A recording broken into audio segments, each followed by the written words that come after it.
মনে রাখতে হবে আওয়ামী লীগ কোনো বাংলাদেশপন্থী দল না, এটা ভারতের একটা এক্সটেনশন। আমাদের একমাত্র সম্পর্ক হচ্ছে জুলাই। হাদি ভাই থেকে শুরু করে কারিনা কাইসার পর্যন্ত, আবরার ফাহাদ থেকে শহীদ আবু আলিফ পর্যন্ত, এরা আমাদের আত্মার আত্মীয়, যারা বাংলাদেশের সীমান্ত, বাংলাদেশের এই সার্বভৌমত্বকে, যেই বহিঃশক্তি সবসময় ঝুঁকিতে ফেলে এবং তাদের বিরুদ্ধে যারা লড়াই করে, তারা আমাদের আত্মার আত্মীয়।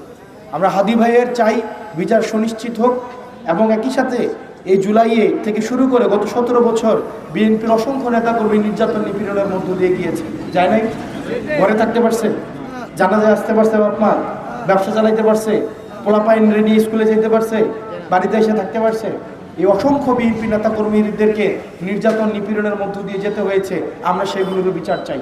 আমরা চাই, মনে রাখতে হবে, বিএনপি, জামাত, এনসিপি, বাংলাদেশপন্থী যে রাজনৈতিক দলগুলো আছে, আমরা ঝগড়া করব, আমাদের মধ্যে বিবাদ হবে, এটা আমাদের নিজস্ব বিষয়।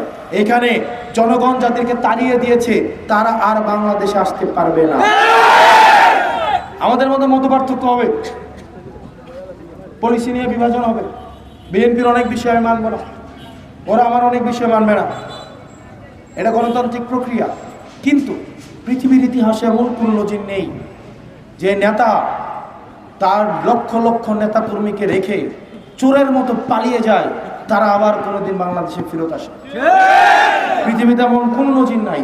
এই কারণে যে বাপমার পোলারা আপনারা 14 গ্রাম বাজারে জয় আর মিয়ার বাজারে গিয়ে বাংলা স্লোগান দেন, আর মাঝখানেটাও দৌড়াইতে থাকেন,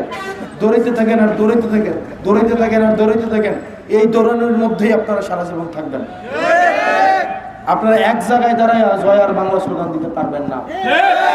এটা আপনাদের লানত, এটা আপনাদের দুর্গতি, এটা আপনাদের জিল্লতি। দুনিয়াতে আপনারা যদি জুলুম করেছেন, এই জুলুমের শাস্তি এখন আপনাদের উপরে পতিত হচ্ছে, এবং এটা হতে থাকবে, এবং এটা চলতে থাকবে। এটা আমাদের আনন্দ। বিএনপির বাইরে এটাতে আনন্দ পান না? এটা আনন্দ পান না? এটা এই তাদের আনন্দের মধ্যে থাকেন। আমাদের মধ্যে মতপার্থক্য হবে, কিন্তু এখানে মনে রাখতে হবে আওয়ামী লীগ কোনো বাংলাদেশপন্থী দল না, এটা ভারতের একটা এক্সটেনশন।